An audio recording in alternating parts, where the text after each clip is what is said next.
and so I have to see them for what they have and what they need, and identify that. So I think even as parents, right, is just seeing that, you know, you may not be on your daughter as much, but she may just have naturally built some of those skills, and your son needs an opportunity to do that as well. Next question is, how can I build an effective relationship with my son's teacher so it shows my child that an entire team of adults is on his side? Pretty sure you do that.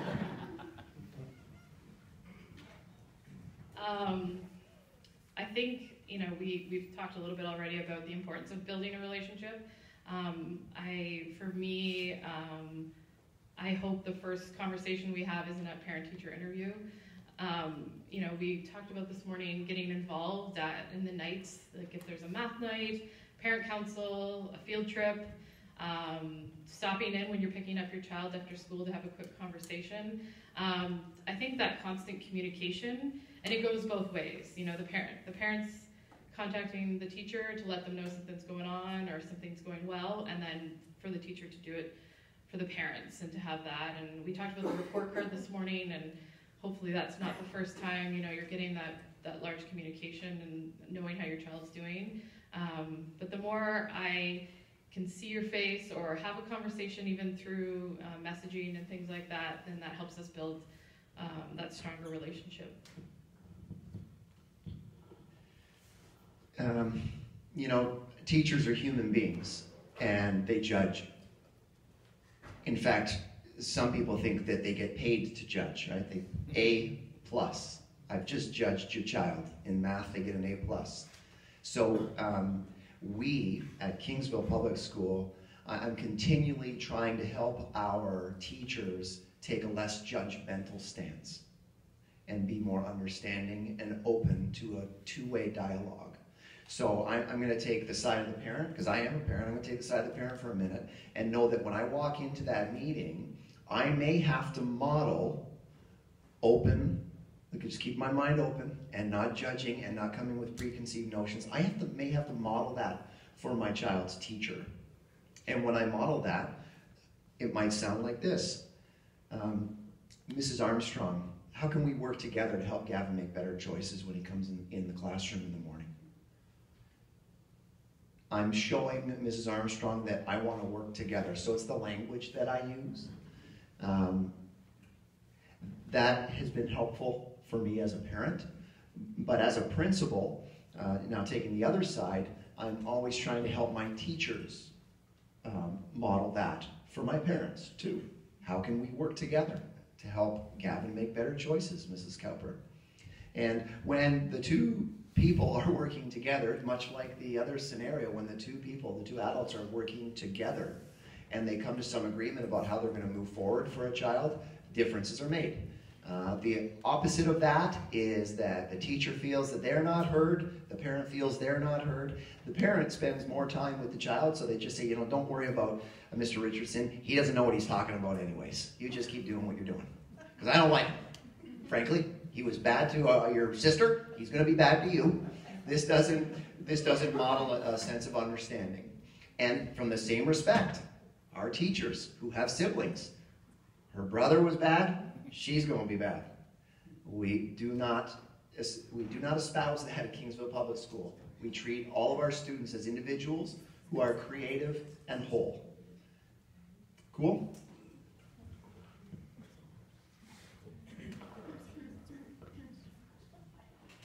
In a family that is currently going through a separation, are there guidelines for how much time a child should spend with each parent? And what if my child won't go for their scheduled visit with the other parent?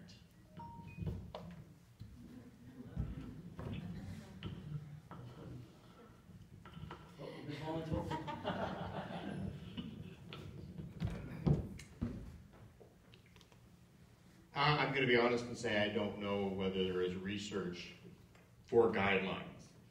I would say that children in the process of separation, divorce, remarriage, blended families are sometimes thought of as an element that has to comply as opposed to autonomous, creative beings of value.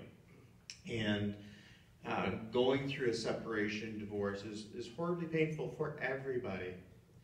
So you need to walk that out with your child, and to some degree allow your child to determine where they want to be, and have open conversations with them. If they're resisting going to spend time for their visitation, try to figure out, have conversations with them why. Maybe there's a legitimate reason that requires a response. Maybe it's some kind of fear that they're letting you down if they go spend time with the other parent. Ideally, you want both parents involved in the child's life on a regular, consistent basis. That's hugely valuable for the child. But that's not something that you can force, whether it's, in the midst of, in this situation, a separation and divorce, or even in a blended family. You cannot force relationship. You can walk it through, but you need to have conversation with your child to figure out why. Why do you not want to go? How much time would you like to go? What things do you like doing when you're there? And then also have that conversation with your former partner. And those can be very, very hard. But as we talked about in our workshop, the number one predictor of success for children after a divorce is how well you're able to work that through with your former partner, whether or not you can have those open conversations.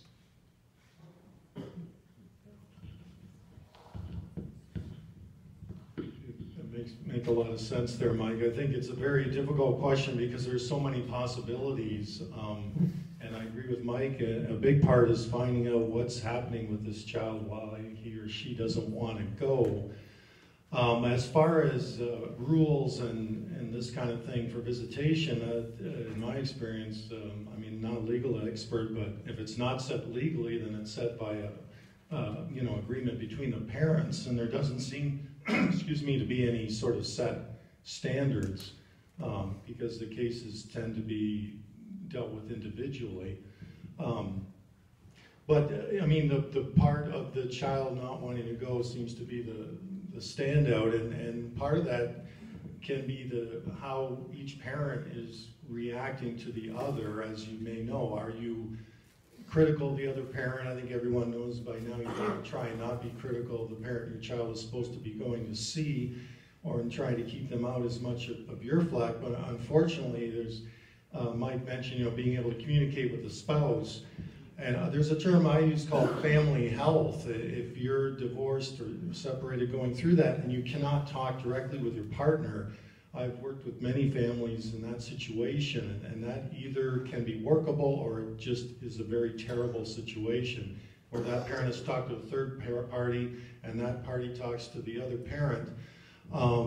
Things can get fragmented and go in different directions very, very quickly. So I think if you can't work it out yourselves, or if you have an informal therapist or consultant in your group to try and find out more and work this out, then we do have services in the community that could be very helpful. As you get into the conflict, as whoever asked the question may well know, is maybe legally it says this child has to visit the parent, and I'm supposed to make sure they get there or they visit, but they don't want to go, so then you feel pressured. And you may want the child to have the contact, as Mike said. So it's a very complex question. I think it depends on the particulars of the people and family involved. And as I said, this term of family health is quite a variety that comes into play, I think, during divorce and separation process, which could be, fortunate or very unfortunate. So it's really the adult's responsibility to do for the child. We talked about love in our session, and love is putting that child first. That's not easy to do when your own life is falling apart. So, or has. It's the best thing we have. The only thing I would add is, out of love for your kids, find a neutral third party that will help you work through those issues, and do it out of love for your kids.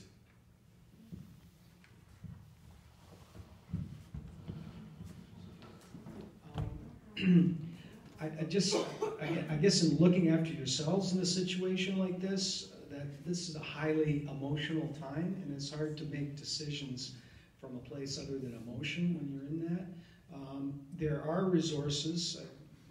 You mentioned a therapist or a counselor or someone that can help you with that, but there's also been some parenting things. I don't know if Connections is doing anything in this area, but there have been parenting groups that have been run for parents in separate groups and then kids in their own group, and there's been some really great stuff that happens there because that's a safe place for kids to talk about things with other kids who are having that similar experience and work some of those feelings out in a way that isn't caught between two parents and what their emotional needs are.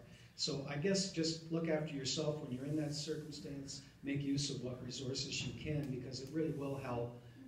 And maybe there's more rational. There's a lot of research on this that shows do's and don'ts around what's going to lead to good outcomes for your child in these circumstances. So get the help you need to deal with it, I guess. One last little thing. I'm not a legal representative, but there are court orders that exist.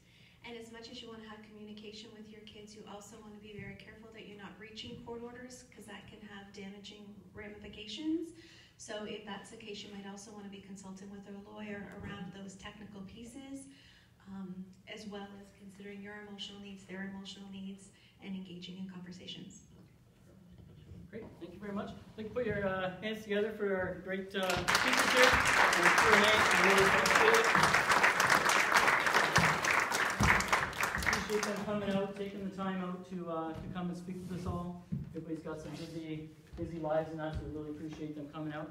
But before we get to the door prizes, I want to thank a few people. I want to thank our major sponsors. Without them, you'd be out in the parking lot starving with no swag. So we'd like to thank the Windsor Essex Community Foundation, St. Clair College alumni, and Steve from Fantastic Fathers. So we appreciate those major sponsors. And this event couldn't happen without our volunteers. We had a lot of volunteers doing stuff. We had childcare. We had volunteers taking care of your children. So we really appreciate them doing that, coming and volunteering their time to do all that. And I know I've mentioned this before, but the Windsor Essex Catholic District School Board and Brennan High School allowed us to come here and use their facility today. And we really appreciate them opening it up and allowing us to do that. So we really appreciate them doing that. I'd also like to thank the members of the CDAC team that came here and helped out. Our next, we can put a small plug in for our thing. Our next event is May 6th, and it's called Sunday with Dad. And it's dads, granddad, significant males in your child's life from children 0 to 6. You can join us for an afternoon at playtime down at the center. With instruction for both boy and girl for hairstyles and that. We've had it once before. It was all fun. So keep an eye out on connectwithus.ca, or if you see any of these in your packages, take a look at that and see what are exciting opportunities for dads are coming up. And some other exciting opportunities. Pardon? That's just for dads? Yes. Okay. Yep, that one's just for dads there. And then Fantastic Fathers has some amazing stuff coming on. So Steve, what do you got going on for Fantastic Fathers? Okay, we have a couple things coming up as well. May 12th, the day before Mother's Day, we partnered up. Can you speak up, please? Oh, sorry. No, shy kid from Essex. You're doing great, buddy. The day before Mother's Day, May 12th, we have partnered with the Superstore on Walker Road, and we do cooking classes. We call it Cooking with Dad. But on that day, we'll be making stuff to take home for Mom for Mother's Day. All ages are open for that. Younger kids from 12 to 1 p.m., older kids from 2 to 4 p.m. For all these things I'm about to tell you, if you go on Facebook, type in Fantastic Fathers, we do the bulk of our communications there. Everything's on there. We also partnered up for an event called Daughter Day with Dad, and that's at the Water's Edge on June 3rd, 1 to 4 p.m. Lots of things going on.